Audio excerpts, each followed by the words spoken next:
Alhamdulillah wa syukurillah wa la hawla wa la quwwata illa billah. Assalatu wassalamu ala Rasulillah wa ala alihi wa sahbihi wa mawala.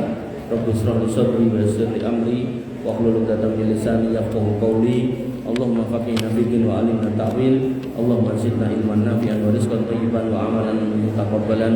Allahumma la ilma lana illa ma 'allamtana innaka antas samiul 'alim wa tub 'alaina innaka antat tawwabur rahim.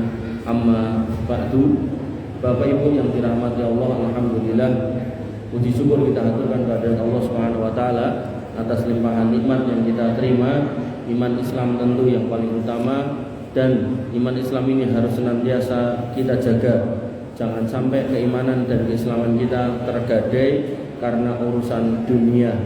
Dalam kitab tauhid pada bab yang ke-37 berjudul beramal dengan orientasi duniawi. Bapak Ibu yang dirahmati oleh Allah Subhanahu wa taala, ada sebagian orang yang tauhidnya cacat, maka ketika dia beramal, dia baru berjalan ketika ada urusan dunia yang dia dapatkan. Ada kenikmatan dunia yang dia terima, baru dia mau berjalan beramal. Maka bagaimana keadaan orang seperti ini?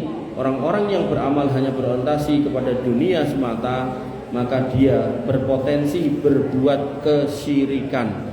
Allah Subhanahu wa taala berfirman, "Man kana yuridul hayatad dunya wa zinataha nuwaffi ilaihim a'malahum fiha wa hum fiha la yubkhasun."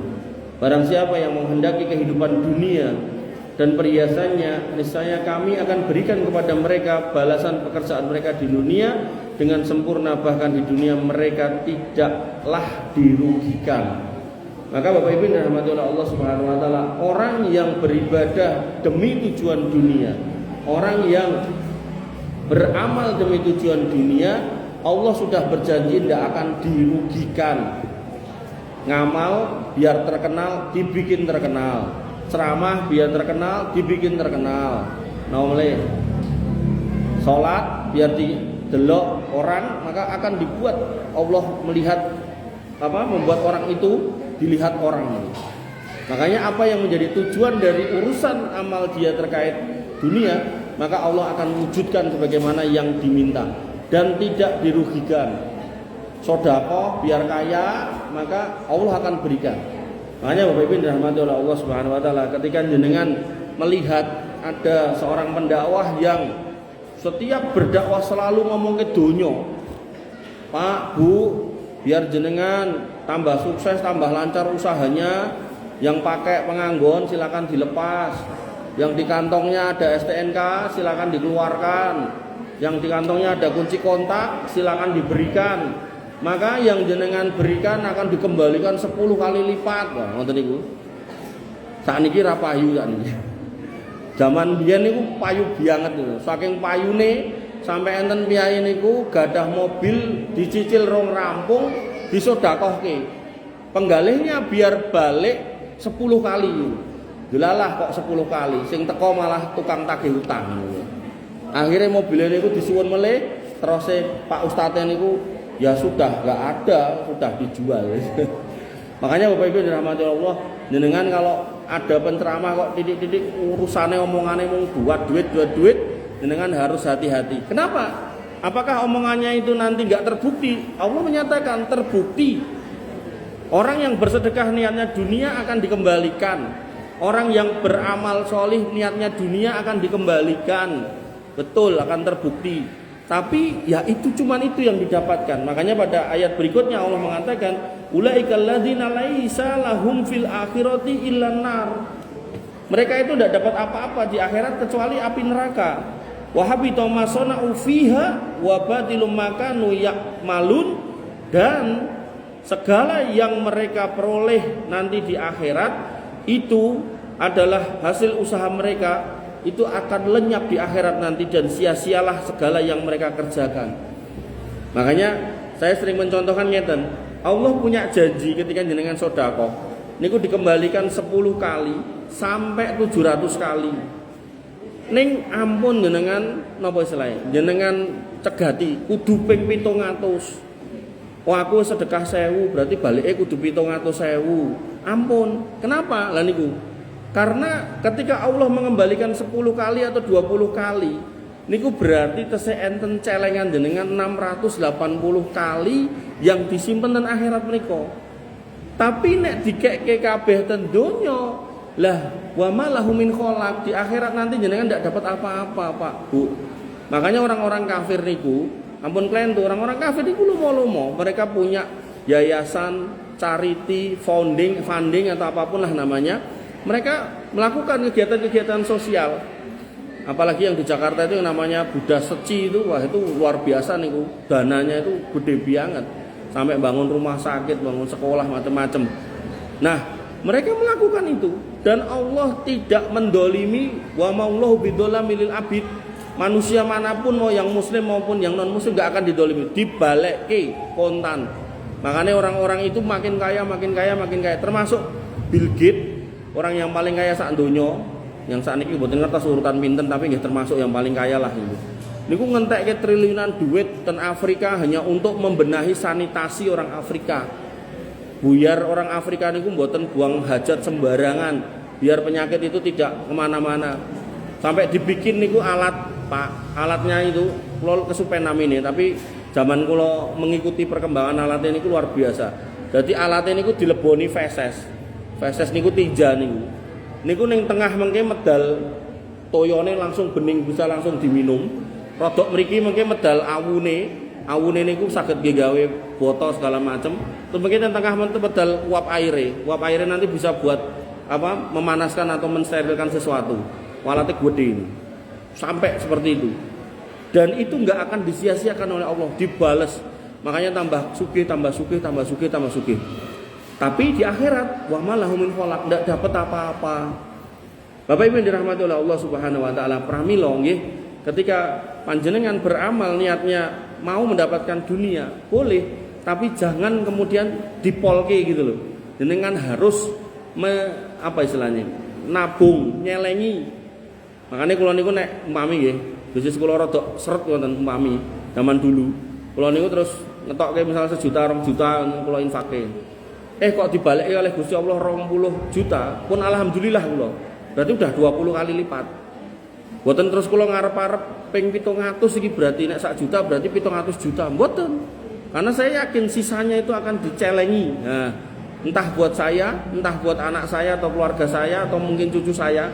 Makanya Bapak Ibu yang dirahmati oleh Allah Subhanahu wa taala, panjenengan ketika beramal los mawon. Dan ketika memang ada niat ingin mendapatkan dunia, nah jenengan mintanya sedikit aja, enggak usah kemudian semua harus pol, mentok, enggak. Nanti nek mentok bener jenengan malah enggak dapat apa-apa. Bapak Ibu yang dirahmati oleh Allah Subhanahu wa taala. Nah, kemudian dalam Sahih Bukhari, Al-Imam Abu Hurairah beliau berkata, dia menutur sahabat Nabi Abu Hurairah berkata, dia menuturkan bahwa Rasulullah SAW bersabda, Ta'isa Abdud Dinar, sungguh celaka. Siapa? Abdud Dinar, hambanya dinar. Dinar niku duit koin emas yang beratnya 4,25 gram. Niku nek gadah setunggal sakniki, niku berarti nek dipengke sakniki pun meh 2 juta setengah ya nih. Nah niku nek petang gram dipengke 2 juta setengah niku pun 10 juta. Gadah setunggal niku nggih 10 juta langkung. Gadah kalih 20 juta. Ngantongi 10 itu pun akeh banget niku. Nah, Ta'isa Abdud Dinar, celaka orang yang hidupnya hanya mengejar-ngejar dinar. Ngejar-ngejar duit. Didik omongannya duit, anggar disambati apa wae pokoke duit, wani piro, duwemu apa. Kemudian Ta'isa Abdud Dirham, dan celaka hamba dirham, duit juga, duit koin perak, lebih kecil. Nominalnya lebih kecil, kalau tidak salah satu koinnya itu sekitar 20 gram tapi perak. Makanya Bapak Ibu dirahmati oleh Allah disebut sebagai hamba emas dan perak, cobi. Kemudian Ta'isa Abdul Khomisoh, celakalah hamba-hamba gamis, hamba-hamba pakaian. Kenapa disebut hamba pakaian? Karena zaman dulu untuk menghasilkan satu lembar kain itu perlu mengumpulkan bahan, kemudian dibikin benang terus didamel kain setunggal bokos tunggal niku lho. Nah, begitu jadi satu niku mahalnya minta ampun. Makanya orang-orang yang pada waktu itu kok gadah koleksi baju yang banyak niku wong turah-turah duit. Nah, nek sakniki napa? Koleksi tas. Nah, orangnya cuma satu, ngenggene nggih namung setunggal, tapi tasnya 17. Nah, atau koleksi sepatu, umpami sedina ganti ping pisan niku berarti kan mau gadah pitung pasang niku jane kan nggih kathah. Nah niki duwe 30 pasang. Nah, maka tak isa Abdul Khomisoh, celakalah hamba-hamba yang menghamba pada urusan pergombalan ngoten niku. Nah, kemudian tak isa Abdul Khomilah, celakalah hamba Khomilah, yaitu ya sejenis pakaian juga Bapak Ibu yang dirahmati oleh Allah Subhanahu wa taala. Dan kemudian kenapa dikatakan celaka? Lah di sini. In uqtiya rodiya. Dia kalau mau beramal, kalau dapat entah emasnya tadi, entah peraknya tadi, entah pakaiannya tadi, entah tasnya, entah sepatunya, nek sampai dapat dia ridho, seneng. Nek dikei seneng. Nah, wa illam yu'ta sakhito. Tapi kalau ndak dapat, ndak mau. Makanya nanti ada kajian niku yang saya diceritani sama panitiane ini. Loh, Mas ketoke mbiyen iki masjid iki kebaki. Nggih kok. Sakniki enten sing ndamel pengawasan ugi, jame sami sebelah mriku. Terus piyayine pindah mriku. Nggih. Lah enten napa? Lah ten mriku berkate gedhe gitu kan. Nanti besekane niku gedhe. Pindah mriku, Pak. Hampir setengahnya ini.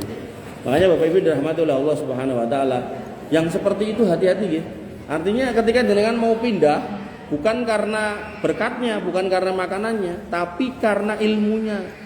Oh ning kene ngajari soal iki, aku alhamdulillah wis iso, sing kono urung ngerti, nah jenengan pindah mriko. Ngoten niku langkung sae. Tapi kalau niatnya karena makanannya lebih besar, lebih enak, jamuannya lebih banyak, maka inilah orang-orang yang cilaka. Kemudian tak isa wan takasa faidasika falan takosha. Maka celakalah dia dan semoga urusannya semakin dipersulit. Jadi orang-orang yang selalu menilai amal dengan dunia, Nabi mendoakan semoga urusannya sulit.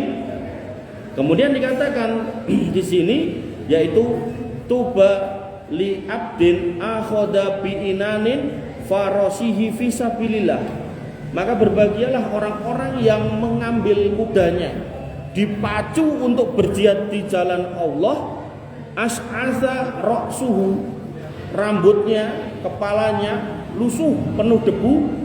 Muhbarrotan qadamahu, dua kakinya penuh dengan debu. In kana fil hirasati kana fil hirasati. Ketika ditugaskan di pos jaga, dia manut di situ, dia nggak akan kemana-mana. Wa in kana fisaqati kana fisaqati. Apabila dia ditugaskan di yang paling belakang ngurusi logistik, dia ya tetap akan di paling belakang. Inista'dzana lam yu'dzan lahu wa in syafa'a lam yusyaffa'. Apabila dia minta izin untuk bertemu pemimpin, maka dia tidak diberi izin. Jika dia bertindak sebagai perantara untuk mempertemukan seseorang dengan pemimpin, maka dia tidak dipercaya. Maksudnya ngeten, celakalah orang-orang yang hidupnya mencari dunia sampai dia akhirnya mendapatkan kedudukan tinggi, dikenal orang, tapi semua amal perbuatannya dilandasi pada kepentingan dan kepentingan. Maka orang seperti itu orang-orang yang teramat celaka. Justru sebaliknya, yang beruntung adalah orang-orang yang ditugaskan di mana saja, mau di garis depan, garis tengah, garis belakang, dia terima tugas itu dengan ikhlas lillahi ta'ala. Yang dia cari bukan dunia tapi ridho Allah. Dan di sini dikasih penjelasan, sampai orang ini saking terimane, saking dia orang yang sangat nerimo, tidak pernah protes karena orientasinya bukan dunia tapi orientasinya akhirat, maka sekalipun dia ditaruh belakang dia terima. Dan saking di belakangnya sampai dia itu nggak dikenal orang, sehingga ketika dia minta izin pengen ngadep pimpinan, belum tentu diizinkan. Pimpinannya ndak mau ketemu, soalnya apa?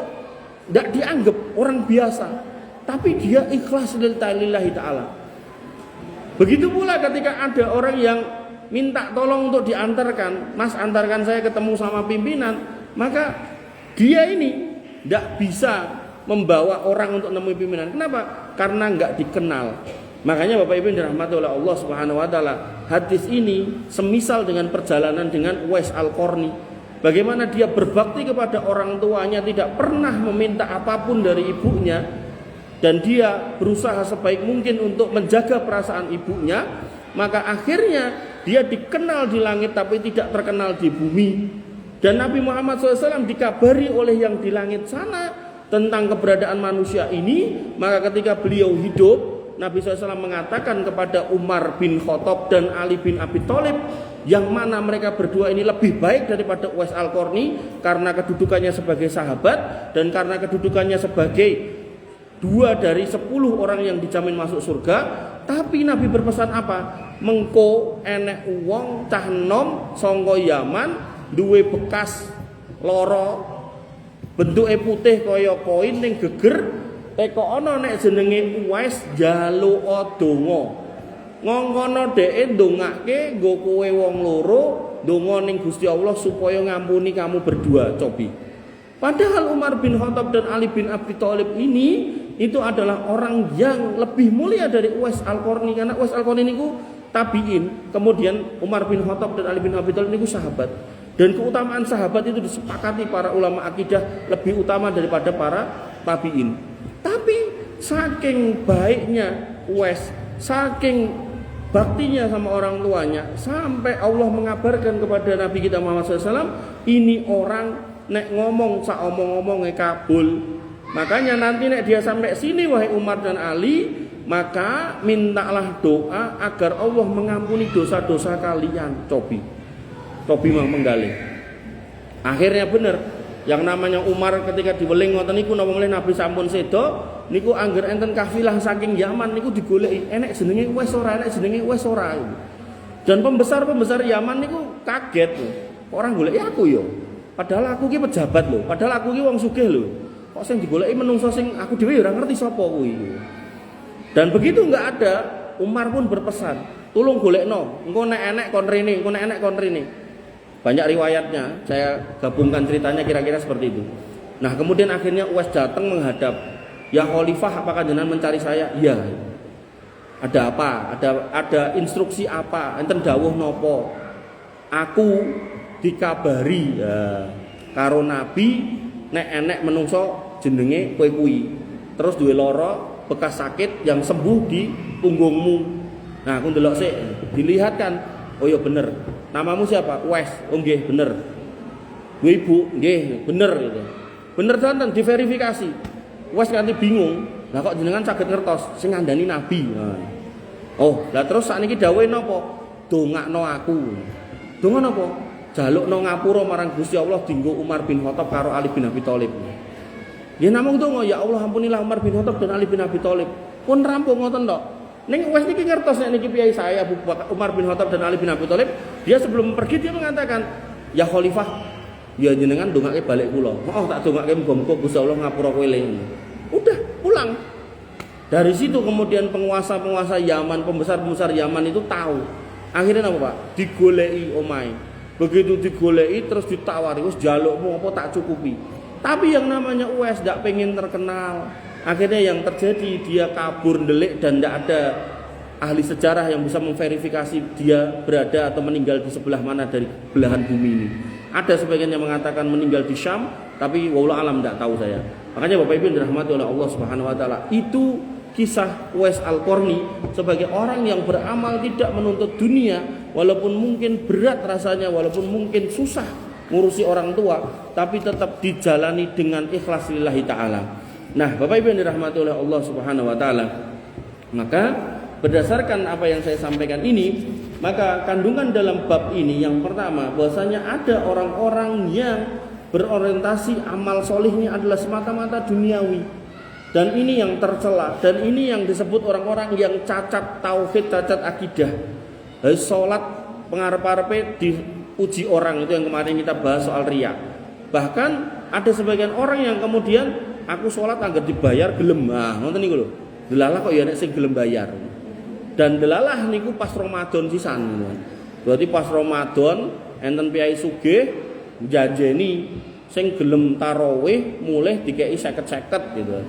Musolane cilik ning jamaah kebuak, saking kebuake niku sampai amber sampai duwu wonten niku.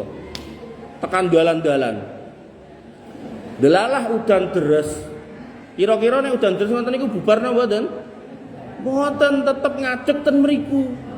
Padahal jenengan nek salat wajib wau maghrib wau, kok tiba-tiba udan deres termasuk sak udan bledeke barang dier niku imame niku nek sanjang, "Go, kita jamak, Bu, Pak, jamak mator." Boleh karena udan deres. Supados pripun? Supados mengke bar salat niku jenengan pun ayem matine nek salat Isya, dadi langsung wangsul mboten sah kepikiran ten masjid meneh soalnya udan deres, ngoten. Nah, niku salat wajib. Lah sing teng griya nek udan wangin, udan bledek kados dik wau misal udan angin ngoten niku mboten sah ten masjid mboten napa ten omah karena halangan. Lah niki salat tarawih sing mboten wajib hukume sunah. Nah, udan deres tetep ngadeg udan-udan gitu kan. Soale perjanjiane nek ora rampung nganti rampung ning salat tarawih ora sida entuk 50.000. Kula ningali niku ya Allah ling salat nganti udan-udan nganti ngene. Iki ngopo to wong iki? 50.000 direwangi masuk angin niku. Niku urusan donyane, urusan akhirate gak etuk apa-apa. Udah gitu salate ngebut Allahu Akbar, bismillahirrahmanirrahim, dolin amin, Allahu Akbar, cobi. Niku genah ya ora ketampa. Umpama enten sing ikhlas ten niku, umpama nggih, umpama enten sing ikhlas ten niku, ora aku tetep ikhlas kok senajan kodanan, pokoke tak rampungke, tur aku ya ora njaluk 50. Ning nek salate ngoten niku, namine mboten tumak ninah, mboten angsal pahala. Tumak ninah niku napa to? Gerakannya sempurna. Ditemplekke tenan organ tubuhnya. Nek sujud cacahe 7, jidat hidung dihitung 1, telapak tangan dihitung 2, lutut dihitung 2, kemudian jari kaki dipancatke niku dihitung 2, totale enten 7. Jadi bener-bener dilakoni rukun-rukunnya, maka itu baru berpotensi diterima salatnya. Tapi nek iya-iyaan ngoten niku lah mboten ketampi, malah tok dosa kodianan ning kantuk 50.000 Mas. Ya wis PN 50.000 ngono. Makanya Bapak Ibu dirahmati oleh Allah Subhanahu wa taala. Niki nasihat benar-benar dari penulis kitab ini, Syekh Muhammad At-Tamimi, tentang pentingnya meluruskan niat dalam beribadah. Jangan sampai karena dunia. Sehingga ada orang-orang, dan memang ada orang-orang yang berorientasi amalnya jane kepada Allah, ndak diriakkan kepada orang ning dhek ngarep-arep donya niku lho. Masya Allah niku luar biasa mengerikan.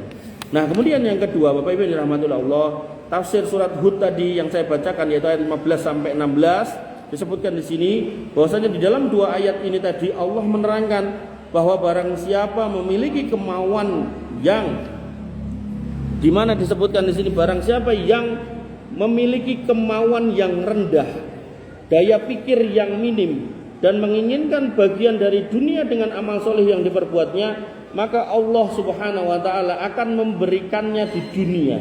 Akan tetapi pada hari akhir nanti dia akan rugi dengan amal soleh tersebut karena dia tidak mendapatkan apa-apa padahal dia membutuhkannya.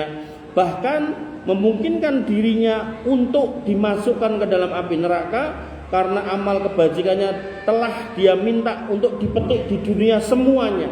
Sehingga akhirnya amal kebajikan itu pun hilang, lenyap dan tidak bisa menjadi sebab untuk menyelamatkannya. Makanya Bapak Ibu yang dirahmati oleh Allah Subhanahu wa taala, betul ketika orang itu menyambung silaturahmi maka rizkinya akan diperbanyak. Betul, tidak salah. Tapi bukan berarti kemudian itu harus menjadikan sebab kita meniatkan itu dulu. Ketika Nabi mengatakan, Nabi niku punya gelar as-sadiqul masduq. Ucapannya itu benar, ucapannya, dan orangnya tidak pernah dusta. Jadi sebagai orang dia sodik, sebagai yang diucapkan niku benar. Misal nggih, ada si fulan ndak pernah bohong, ndak pengen bohong jane. Tapi goro-goro ngrungokke gosip yang tidak diverifikasi, terus cerita dia, si fulan kae ngene. Jane dia enggak bakat bohong jane. Tapi karena dia mendengarkan gosip yang tidak diverifikasi terus diceritake, akhirnya ceritanya jadi bohong. Jadi dia orangnya jujur tapi pembohong. Itu manusia kayak kita, memungkinkan sekali. Tapi Nabi as-sadiqul masduq, orang yang jujur dan omongannya enggak pernah meleset. Maka ketika Nabi mengatakan orang yang silaturahmi akan diperpanjang umurnya dan diperbanyak rizkinya, itu wis genah bener, ndak mungkin salah, ndak mungkin keliru. Cuman, enten cumane, ketika jenengan melampahi niku, jangan jadikan itu sebagai niat yang utama, yang di depan. Jadikan itu sebagai bonus atas apa yang jenengan lakukan. Gambile ngeten, wis aku pokoke silaturahmi. Lah ngene sapa? Ngene adikku lah. Terus meh rono ngopo? Ya niliki wae, dhek sehat apa ora. Lah apa lara? Ya ora nek kabar, pokoke tak tiliki. Lah, ketika jenengan melampah tenggene rai jenengan niku, misal beto jeruk, beto napa lah barang yang mungkin tidak sing mewah-mewah biasa lah. Mungkin 50 atau 30.000 dah cukup itu. Jenengan bawakan ikhlas lillahi taala. Hakul yakin umur jenengan akan diperpanjang, rezeki jenengan akan diperbanyak. Tapi nek rajin silaturahmi niate ben sugih, ya sugih tenan. Lah, mengke ten akhirat goleki pahala silaturahmi ne ra ketemu. Nah, makanya ibu bapak yang dirahmati oleh Allah Subhanahu wa taala, Nabi juga mengatakan mana kosot min malin sodako, harta yang disodakohkan itu tidak akan pernah berkurang. Maka jenengan nek nyemplung itu kotak mak klunding, ampun penggali ben dadi akeh duitku, ampun. Mengko nek dadi akeh tenan ten akhirat mungkin jenengan goleki ganjarane ndak ketemu gimana? Kan repot. Pokoknya anggere jenengan mak klunding wong Nabi sudah mengatakan mana kosot min malin sodako. Duit, harta yang disedekahkan, makanan yang disedekahkan itu tidak akan berkurang, berarti bertambah. Maka wis genah bertambah. Ndak usah kemudian diniatkan dengan niat yang utama. Makanya Bapak Ibu dirahmati oleh Allah Subhanahu wa taala, ketika jenengan memasukkan duit, membagikan makanan ke tetangga atau apapun sifat kebaikan yang jenengan lakukan sesuai dengan syariat Islam, maka semua janji-janji yang diucapkan Nabi itu insya Allah akan jenengan dapati dengan syarat niatnya itu yang utama adalah mengharap pahala atau ridho dari sisi Allah. Jangan karena ben sugih, ben iki gitu. Makanya si ustadz tadi yang saya sebut tadi, yang saya belum nyebut namanya nggih, namanya Yusuf Mansur. Nah, niku ustadz niku sakniki niku gaene online ngeten niki. Terus ngomong ten media ngoten niku. Ayo sapa sing pengen tak dongake setor sik kan enten napa niku? Istilahnya apa to? Enten koin-koin yang bisa ditransfer ngoten niku lho. Nah niku sing ngetos cah nom-nom niku. Setor sik nek 10.000 kok tak dongake. Iki nek 50.000 tak dongake rada dawa. Jadi ketoknya lagi bangkrut gitu, sampai dodolan donga gitu. Ya, sampai kados piyai sing viral ten niku Slamet Riyadi niku lho, nggawa kertas jasa mendoakan. Dadi nek kaya 10.000 dongane semene, ngono nek 30.000 rada dawa, 50.000 dawa banget ngono. Engko nek 100.000 ya saking dawane nyowoconan dhewe gonen mulih tulisane gitu. Makanya Bapak Ibu dirahmati oleh Allah Subhanahu wa taala. Ampun ngoten niku nggih. Jadi jangan sampai panjenengan beramal apapun amal itu, baik yang kecil lebih-lebih yang besar, kok niatnya dunia, maka yang ada adalah kerugian di atas kerugian. Kemudian yang ketiga, ada orang yang mengaku Islam akan tetapi dinamakan sebagai hamba dinar, hamba dirham dan hamba khomisoh. Dan ini adalah penamaan yang sangat jelek. Yang benar kita itu hamba Allah, ibadur rahman, hamba Allah ar-Rahman, itu yang benar. Kok kemudian dinamai dengan hamba-hamba dunia, maka di situ kita itu jelek sekali. Nanti ada juga yang disebut dengan Abdul Butun, hambanya perut. Pokoknya anggar ketemu kuwi anake mung modang gitu. Anggar dijak ngono, pokoknya madang sik ngono. Aku nek mbok jak pengajian ya engko traktiren, aku nek mbok jak silaturahmi ya engko jajakno, pokoknya anake mung madang wae gitu. Makanya Bapak Ibu dirahmati oleh Allah Subhanahu wa taala. Yang keempat, pengertian hamba dinar, dirham dan khomisah dan khomilah adalah orang yang ketika diberi dia senang, tapi jika tidak diberi dia marah. Jadi kalau diajak amal yang ikhlas gak mau. Yo pengajian, ning endi? Ning Karanganyar. Entuk apa? Yo entuk ilmu. Liyane yo karo barokahan. Barokah ki apa? Jeneng mie ayam. Jadi selalu gitu loh. Nah orang-orang yang seperti ini orang-orang yang rugi, sangat rugi. Sangat rugi. Member niku nggih, umpami jenengan didhawuhi atau diajak kali rencang jenengan. Yo Pak, yo pengajian ning ndi? Ning Karanganyar. Sapa sing ngisi? Si fulan ngono. Yo mangkat. Nah, jenengan sing sangu sing akeh. Mengke dugi mriku mulih kancane sing ngajak niku lho. Sebagai bentuk terima kasih karena dia sudah mengajak ke jalan yang baik, mang jajakke, ora malah kon jajakke ngoten. Makane kula dek wau kan ding Sabtu niku enten jadwal pengawasan kula teng daerah Tipes niku. Karena ada orang yang saya muliakan yang saya anggap sebagai guru ngisi di Karanganyar besok Sabtu jam 3 sore ba'da asar. Niku saya share ke pengajian niku. Bu, besok Sabtu libur nggih kula ajeng ngaji juga ngono. Aku nek ngajar terus kok ndak kaya wong piye wong ya aku iki ya ora patek pinter gitu. Kula mboten patek pinter. Terus akhirnya ibuke niku wah kok tebih nggih tat ngono. Kok tebih nggih nek motoran ketinggalan ya kula mboten saged ngono. Ya anu to Bu, biasane gaene iuran piknik lho, mosok ya iuran mengaji wegah gitu. Artinya coba ya jenengan niku lho Pak Bu. Kali-kali gitu. Jadi nek iuran niku mboten mung piknik tok, mboten mung renang tok, iuran terus pengawasan nang pundi, ngoten niku. Ya soal mengke wangsule mampir piknik ya niku nggih mboten ana apa gitu. Makanya Bapak Ibu dirahmati oleh Allah Subhanahu wa taala, termasuk nggih putra-putra jenengan niku nek njaluk sangu piknik Bu, meh piknik gitu kan. Niku mang kandhani napa? Le, nduk, Nabi kuwi ngekeki ngerti nek enek donga sing bakalan ora ditolak kuwi pas safar. Mengko iki tak sangoni lho ya. Mengko nek mangkat piknik, mbok yao, aja lali ndongake pake mboke. Pas ning bis kuwi lho, aja malah nyanyi-nyanyi gitu kan. Makanya nek disurvei dengan jujur niku meh kabeh bocah piknik niku mesti sing nyangoni pake mboke. Tapi nek disurvei mayoritas ya ora lagi ndongake pake mboke, lali gitu kan. Makanya orang-orang yang seperti itu nggih jenengan harus luruskan agar kemudian menjadi anak-anak yang solih. Karena nanti nek jenengan sedo, jenengan yang meninggalkan warisan untuk mereka. Tapi nek mereka enggak solih, wis ditinggali warisan megah ndongake. Padahal ndonga niku mboten bayar, kantun ngucap. Bapak Ibu yang dirahmati oleh Allah Subhanahu wa taala, kembali ke sini. Maka orang-orang yang disebut hamba dinar, hamba dirham itu adalah mereka yang selalu mencari keuntungan. Nah, itu namanya, nek istilah bisnis itu namanya orang oportunis. Nek enek kesempatan mangkat, gak enek kesempatan nginde. Nah, nek kemudian untuk dapat kesempatan dia harus ngikut orang dilakukan, harus menjilat sana sini dikerjakan. Nah, itulah namanya penjilat. Kalau dalam bahasa hadis disebut dengan dul wajhain, punya dua wajah. Yang tadi saya bacakan ayatnya, ketika kemudian dia bersama dengan orang-orang beriman, mereka mengatakan amanah, aku ya wong iman. Wa idza khalau ila sayatinihim, ketika kembali kepada setan-setan mereka, teman-temannya yang Nabi yang Allah menyebut sebagai setan juga, qalu innama nahnu mustahziun, aku mau amor wong-wong kae mung nggo anu basa-basi tok ngono. Nggo anu wae, nggo ngetok-ngetok wae, nggo syarat wae gitu.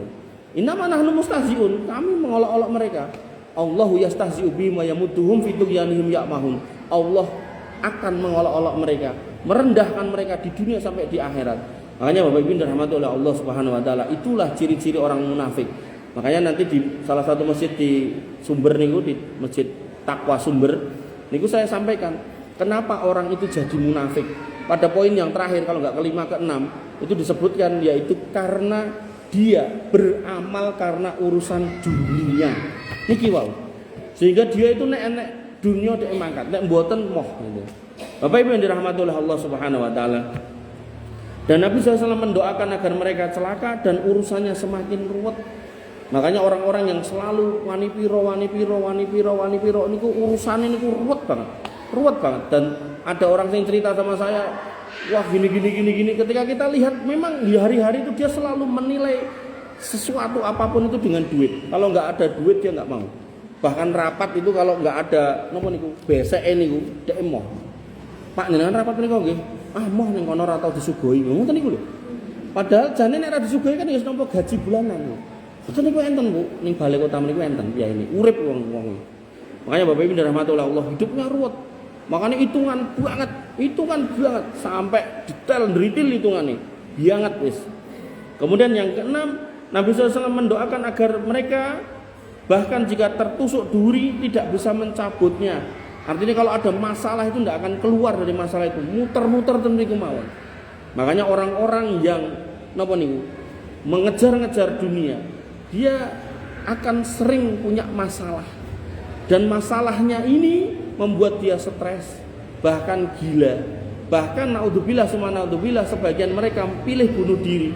karena saking merasa masalahnya itu sudah nggak bisa diselesaikan. Makanya Bapak Ibu yang dirahmati oleh Allah Subhanahu wa taala, kemarin kita bahas tentang sifat sabar dan ridho kepada takdir. Di situ ada hikmah dua, likaila ta'sau bima fatakum wala tafrahu bima atakum.